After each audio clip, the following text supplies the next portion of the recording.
We are back for another episode. This is the Ticks and Trades channel. I'm Sam Morton, and we are looking at a chart of the SPY. And today is Tuesday, April 8, 2025, and we're talking about this candle here.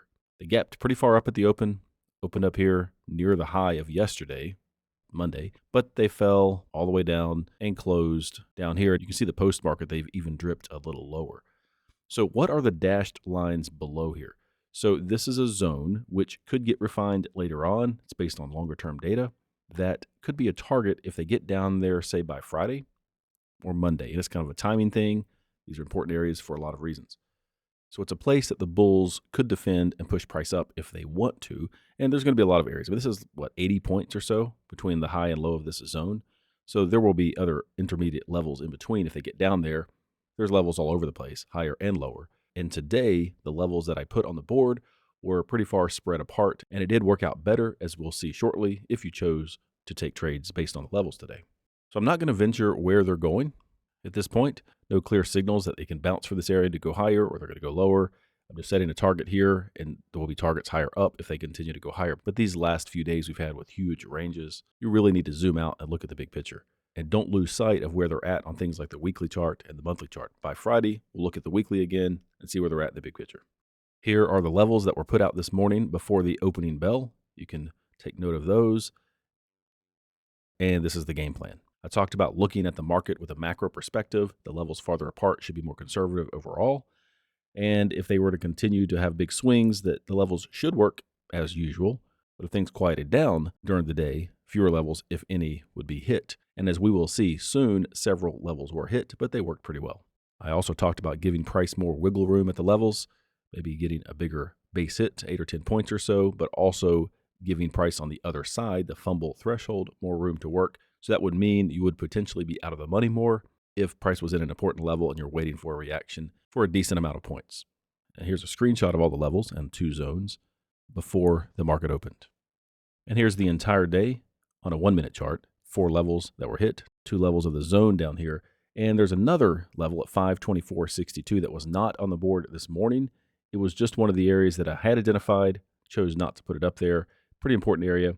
But in the spirit of not having too many levels on the board and running the risk of what they did yesterday and blasting through a lot of them, the darker blue lines are what I included.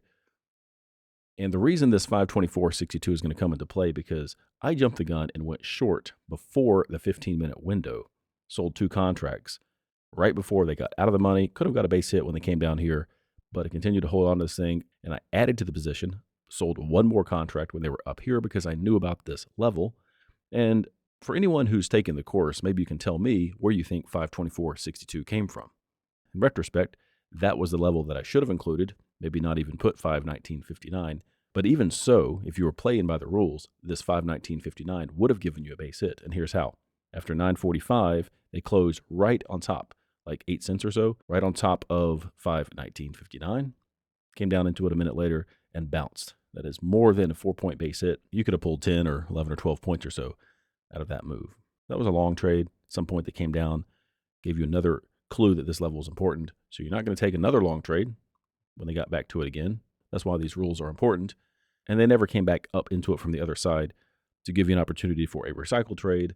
So a long time later, in the afternoon, they came down into 504.31. That was another base hit. Now keep in mind, a minute after this trade would have been triggered, you would have been long at 504.31. You would have seen your trade out of the money for, what is this, down to 503.45, 50 or so. So that's a decent number of points, but there's nothing violated. I mean, you have a fumble threshold down here somewhere, but they were up and gave you at least 4 points. We're going to call it 8 or 10 points, which was the expectation if you wanted to trade today.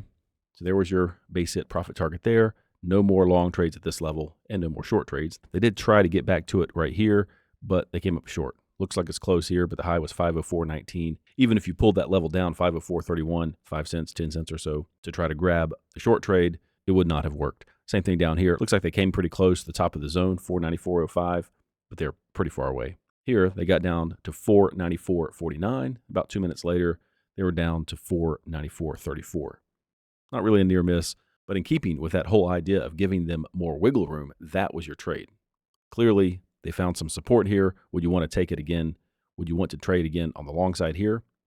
Strictly speaking, that's not really a near miss, but with this type of volatile action, you would not want to go long again here. Would give them a chance to get down to the bottom of the zone, and they came up within a penny, 489.16 against 489.15, and took off, I don't know what this is, 50 points, maybe more. So pretty cool that this level was this precise.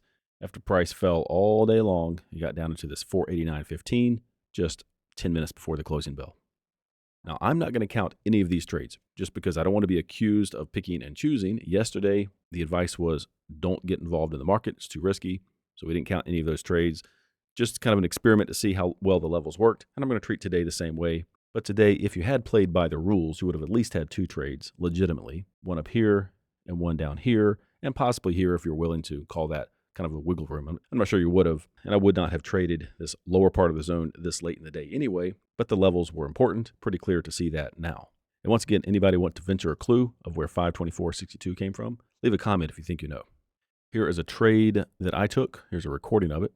And as I mentioned earlier, I went short before that 15-minute window opened at 519.59, holding out for more than a 4-point base hit, and could have got 4 points if I hadn't been kind of greedy, I guess.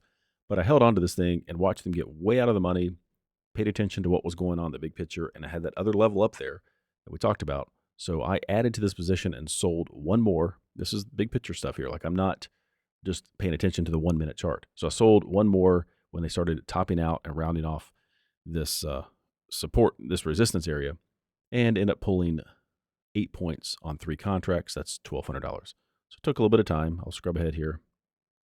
Came down into it there. And I didn't do anything for the rest of the day, or didn't take any more trades, but I did record, I think pretty much for the entire day. I was in some meetings, but I figured I just want to see what price is going to do with the levels. So I left the recording going. Now let's take this to 4 o'clock. So there you go. You can see that's even a little bit in the after hours activity there, but just the one trade, and it was worth holding out for it because of all that overhead resistance, which ended up working out pretty well. So it would have been more comfortable to not bother with the market, but like yesterday, I took a chance and it paid off. However, for the playing by the rules log, I'm just going to be fair and say the prudent trader would not have touched the market today. Although there was nothing wrong with the levels, they worked quite well, all things considered, and you could have gotten some points. But I don't want to pick and choose because that was the plan going into yesterday, and it was the plan going into today as well. And the Sam's trades looks like this. One trade at this level here at 519.59, 8 points on 3 contracts, $1,200 before commissions. Dust has not settled yet, and we'll keep an eye on that zone below current price. If they get there by Friday, either Friday or Monday, it would be a good time and a good price, good place for the bulls to get in gear and push price up from there. So it could be a target on the downside, and I'll keep that zone on the board for the next several days. But that's all I have for today. Thanks for watching. I hope you found this informative. I'll have some more levels tomorrow per usual, and I'll try to do the same thing, find some more high probability levels, and just kind of ignore all the minutia in the middle, which hopefully will work again under the assumption that the volatility is still on the docket. I'll talk to you again soon. Have a great day.